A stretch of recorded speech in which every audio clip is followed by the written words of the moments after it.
If we don't have free speech, then we just don't have a free country. It's as simple as that. If this most fundamental right is allowed to perish, then the rest of our rights and liberties will topple, just like dominoes, one by one. They'll go down. That's why today I'm announcing my plan to shatter the left-wing censorship regime and to reclaim the right to free speech for all Americans. And reclaim is a very important word in this case because they've taken it away. In recent weeks, bombshell reports have confirmed that a sinister group of deep state bureaucrats, Silicon Valley tyrants, left-wing activists, and depraved corporate news media have been conspiring to manipulate and silence the American people. They have collaborated to suppress vital information on everything from elections to public health. The censorship cartel must be dismantled and destroyed, and it must happen immediately. And here's my plan.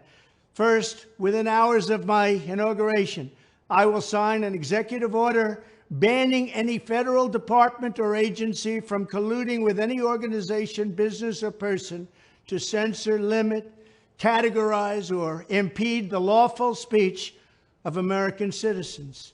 I will then ban federal money from being used to label domestic speech as mis- or disinformation.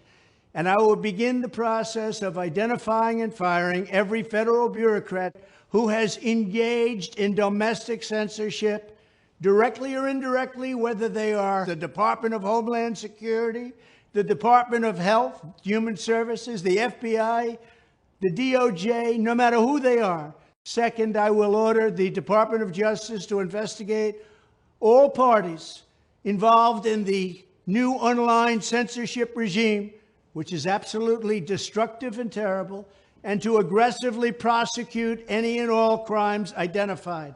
These include possible violations of federal civil rights law, campaign finance laws, federal election law, securities law, and antitrust laws, the Hatch Act, and a host of other potential criminal, civil, regulatory, and constitutional offenses.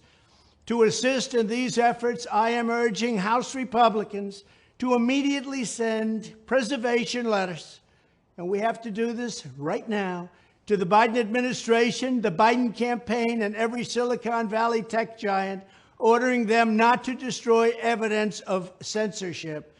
Third, upon my inauguration as president, I will ask Congress to send a bill to my desk revising Section 230 to get big online platforms out of censorship business. From now on, digital platforms should only qualify for immunity protection under Section 230 if they meet high standards of neutrality, transparency, fairness, and non-discrimination. We should require these platforms to increase their efforts to take down unlawful content such as child exploitation and promoting terrorism, while dramatically curtailing their power to arbitrarily restrict lawful speech. Fourth, we need to break up the entire toxic censorship industry that has arisen under the false guise of tackling so-called mis- and disinformation. The federal government should immediately stop funding all nonprofits and academic programs that support this authoritarian project. If any U.S. university is discovered to have engaged in censorship activities or election interferences in the past, such as flagging social media content for removal of blacklisting, those universities should lose federal research dollars and federal student loan support for a period of 5 years and maybe more. We should also enact new laws laying out clear criminal penalties for federal bureaucrats who partner with private entities to do an end run around the Constitution and deprive Americans of their First, Fourth, and Fifth Amendment rights. In other words, deprive them of their vote. And once you lose those elections, and once you lose your borders like we have, you no longer have a country. Furthermore, to confront the problems of major platforms being infiltrated by legions of former deep staters and intelligence officials, there should be a 7-year cooling off period before any employee of the FBI, CIA, NSA, DNI, DHS, or DOD is allowed to take a job at a company possessing vast quantities of U.S. user data.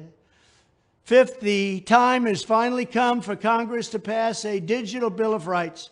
This should include a right to digital due process. In other words, government officials should need a court order to take down online content, not send information requests such as the FBI was sending to Twitter. Furthermore, when users of big online platforms have their content or accounts removed, throttled, shadow banned, or otherwise restricted, no matter what name they use, they should have the right to be informed that it's happening, the right to a specific explanation of the reason why, and the right to a timely appeal. In addition, all users over the age of 18 should have the right to opt out of content moderation and curation entirely and receive an unmanipulated stream of information if they so choose. The fight for free speech is a matter of victory or death for America and for the survival of Western civilization itself. When I am president, this whole rotten system of censorship and information control will be ripped out of the system at large. There won't be anything left. By restoring free speech, we'll begin to reclaim our democracy and save our nation. Thank you, and God bless America.